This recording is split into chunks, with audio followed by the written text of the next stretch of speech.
Oh, look at the time, David. It's the Chainsaw Minute. I'm David, and this is your fortnightly dose of Chainsaw Man. You can join us every other Friday when we see what masterpiece Fujimoto put out. Except, apparently next week, Jordan, there's going to be another chapter, so listeners, we might be lying right now. I guess you'll find out next week if an episode shows up on your feed. Look, it's usually fortnightly. In reality, it depends on what Fujimoto wants to do. When we look at the watch and the chainsaw hands are pointing to the Chainsaw Minute, we record. I don't know what else to tell you. So we're going to be joined by Bill Murray next week with this kind of Groundhog Day situation where new week, new chapter. I love it. I feel like that's the opposite of Groundhog Day, but whatever. Shut up, Jordan. Listen, as someone who's seen Groundhog Day the musical, I know what I'm talking about. All right. Well, anyway, I'm Jordan, and if you're looking for regular Shonen Flop goodness, you can find our next episode for our full thoughts on that piece of shit hi-fi cluster featuring Courtney from the Strictly series on Monday. Look, it's no fucking spoiler, that series sucks, all right? God, yeah, that series fucking no hot takes detected from Mother's Basement on their discussion on that. And just a heads up, I want to give a big thank you to everyone who's in the Discord listening to us right now. We've got some really terrific fans. And just a reminder, you can join us every other Wednesday at 5:30 p.m. Though, as a note, because next week was unexpected, I actually wasn't free at our usual time, so we are going to be recording at 5 p.m. next Tuesday in the Discord. But love to see you all just the same. Yeah, thank you for showing up if you can. I was contractually obligated to. Let's see what we got. We got Blamumu, Dude Rocks, Loser, Ozzy Rad, and Duke of Dumbass. What's up, everybody? All our party people. All our party people. Yeah, and then I'm really excited because after this episode, we're going to be doing a Chainsaw Man premiere watch party. We'll see how that goes. Maybe we'll do it every week, but it'll be a lot of fun. I think we're going to have like 15 people coming to it, which is awesome. It's been difficult, David. I've had to keep myself from watching it. See, and everyone just say, oh, it's amazing. It's really good. And I'm like, you motherfuckers. It's like that Squidward meme where he's looking out, except it's people watching Chainsaw Man. Pretty much, yeah. Oh, goodness. I love Squidward. SpongeBob SquarePants the musical, also really great. Yeah, they did a cool thing with the with the costume design there, where they. But yeah, anyway, you can look that up. You can just look up a fucking girl. Anyway, yeah. David Bowie worked on it, and John Legend, and Jonathan Coulton. Wow. Yeah, they were not pulling any punches with it. Damn. On YouTube, I think. Definitely go watch it. It's actually extremely good. Anyway, the opposite of SpongeBob SquarePants the musical is, of course, devils. So, Jordan, what was your devil this week? The React Hooks devil. David. Yeah?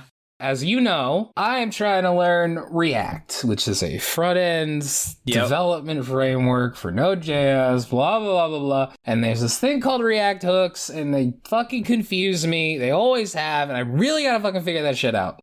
Oh, goodness. Well, mine is not as serious because mine is the Tunic Devil because I've been playing a ton of Tunic and man, oh man, I got to the part that really sucks at Tunic where, Jordan, you were in the chat. I talked to my friend Kami Jace, friend of the show. He's been a guest. He's been playing Tunic and I was like, man, I just got to the part that really, really sucks. And he's like, I feel I know what part you're talking about. And then he named the exact part I'm at. And I was like, fuck. He's like, yeah, that part just sucks. I don't know what Tunic is. Tunic is like a little Zelda-like game. It's really cute. It's on Game Pass. Well, that makes sense. You say Tunic, and I was like Zelda? Because that's like where I learned what the word Tunic was. So the cool thing about it is the game is 90% of it isn't in English. It's in like a fantasy language. And over time, you slowly translate it. So you have like a physical manual, but it's all like, you really just have to kind of figure things out on your own. There's not very much hand-holding, which is definitely very different than playing stuff like Spider-Man or God of War, which are very explicit of what you need to do next. Oh, that's cool. And I thought I was doing a sequence out of order, and no, it's just that part is just fucking awful. A friend of mine showed me recently game called Hieroglyphic or something like that. And the whole point is that there is zero text in the game. It is all just icons. There's no tutorial or anything. So you have to basically figure out how to play the game while you're playing it. That sounds pretty cool. But Jordan, though, shall we get into the plot summary? Yeah, so this is the plot summary for Chapter 106, Bonfire! Some of you guys are alright. Don't come to school tomorrow. Thank you, Trey, so much for that wonderful shout out. Yes, thank you, Trey. Yeah, if Trey's ever out, we can see if we have anyone that wants to ever submit it. You have to do a pretty good job because Trey's kind of killing it. Trey's always killing it. Yeah. What a bloody legend. Anyway, let's get into the plot summary, I say. Mm-hmm. Aza's... What? Huh? Yeah, I was saying go for it. Okay. Are you okay?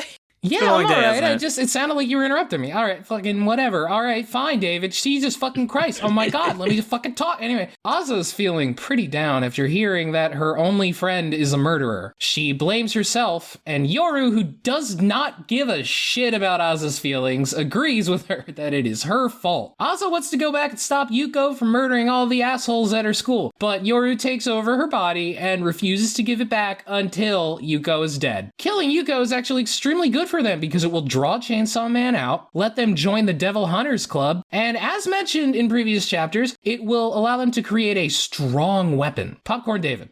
Yuko stands over a bonfire and resolves to kill all of Asa's bullies, and the next day she goes to school. However, she's confronted by Yoru, aka the War Devil, sword drawn and ready. They have a back and forth where Yoru goads Yuko into fighting. Even though Yuko likes Asa, she fucking hates Yoru and turns into a slug wife with Marge Simpson hair made out of brains. That's exactly what Fujimoto was going for, Jordan. How did you know about his offer notes? I can just tell, man. I can just fucking tell. Me and Fujimoto, man, we're connected. We're like this. You can't see it, but I'm putting both of my fingers together. Oh, I can. I actually have psychic abilities. Oh my God, you have the Justice Devil. Oh my God. Anyway, so David, why was this week's chapter a 10 out of 10? God, I really love the power dynamic between Asa and the War Devil. It's just such a great thing where the War Devil always is the only one who actually has the keys, but Fujimoto does such a great job of you forgetting that, where you really think, oh, Asa's gonna go talk to her, and the War Devil's like, you can't, I control this body, and then that's just it. Yeah. That's just such a fucking great dynamic between these two characters. The only reason why Asa's still alive is because Yoru allows her to be. Yeah.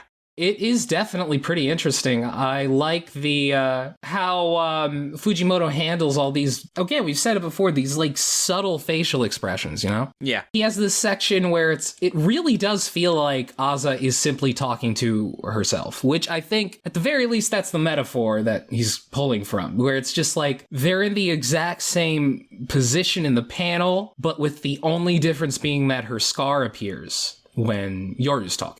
Yeah, which I think is cool. And then, Jordan, I'm just waiting for you to get super excited about that weird panel. Oh, I am so excited about it.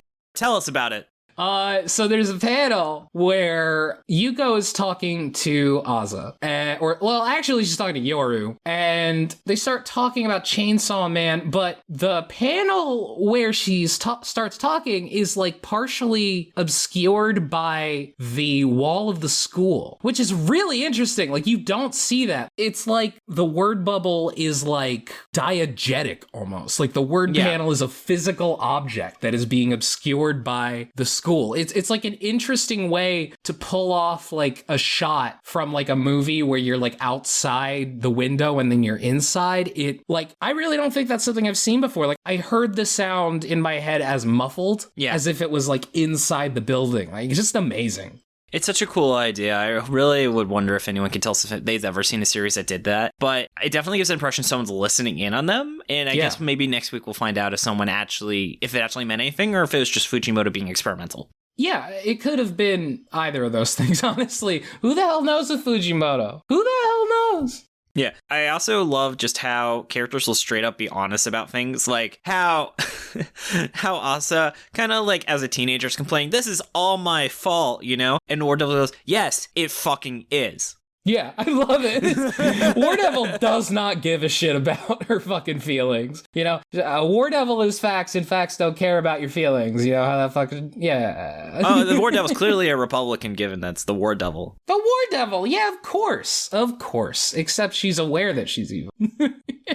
Oh my God.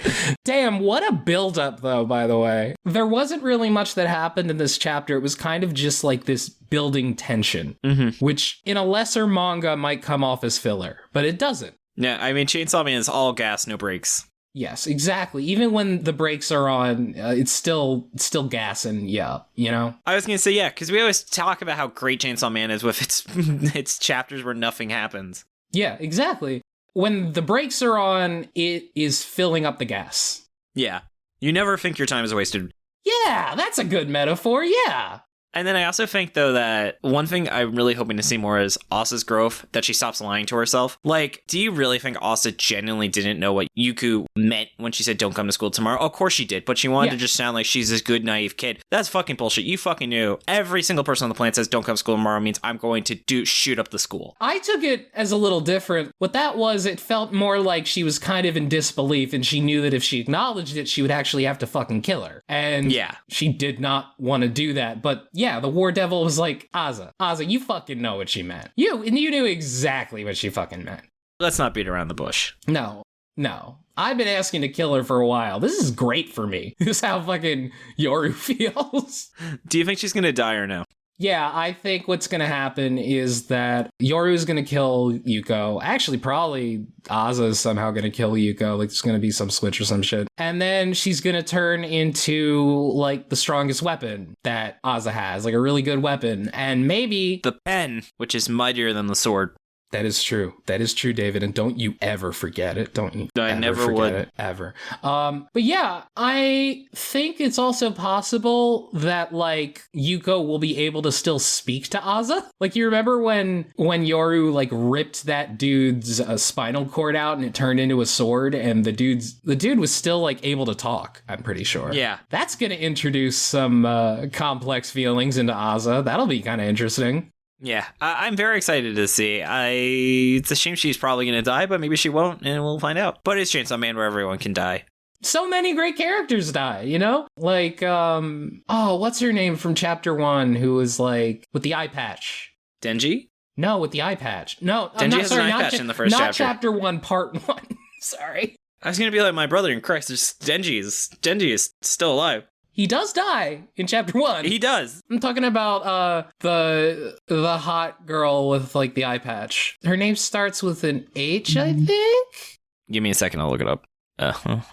Yeah, I also saw that bonfire. It's kind of hard to tell, and I also thought, is that the person that she burned? But I can't tell. Himeno, yes, exactly. I could not fucking believe that Himeno died. Like, the amount of setup, how important she was to various people in the cast. It seemed like she died, like, way too fast. Like, the amount of character development she was given made it seem like, no, not now, but that's why he did it. Yeah, I mean, Chainsaw Man was only 97 chapters for Part 1. Jesus Christ. Isn't that crazy? Yeah. You know what they say? The star that brights as shine as twice. Do the endling. What? Anyway. What? All right, fine. Anyway, thank you for editing. Oh, Jordan, I want to say thank you for editing as well. Yeah, we're editing bros. You can find us on Twitter at Shonen Flopcast or our website, shonenflop.com. We are also on Spotify, iTunes, YouTube, or wherever else you can get your podcast. Props to Shannon for the awesome cover art. You can find her online at illuminyatea. As a reminder, you can join us recording every other Wednesday at 5:30 p.m. EST. You can find a link in our show notes or on our site. Stay tuned for Monday as we give our full thoughts on Hi-Fi Cluster. What? You might also want to note that we're recording, though, at 5 p.m. on Tuesday next week. Yes. And just as a reminder, we're also recording next week at 5 p.m. because David's got some shit scheduled. On Tuesday. Thank you, David. Thank you. Stay tuned for Monday as we give our full thoughts on Hi-Fi Cluster featuring Courtney from the Strictly series. Yeah. I wanted to say it this time, David. I never say it. Hey, you're welcome to say it as much as you want, man. Yeah, but unfortunately, David, looking at my watch, it's not the Chainsaw Minute anymore. It's just a normal minute. Oh. Actually, oh my god, it's turning into a different Chainsaw Minute, but this one's animated. Oh, goodness. Oh my god. Thanks for listening. Keep on flopping, floppers. Bye. Bye.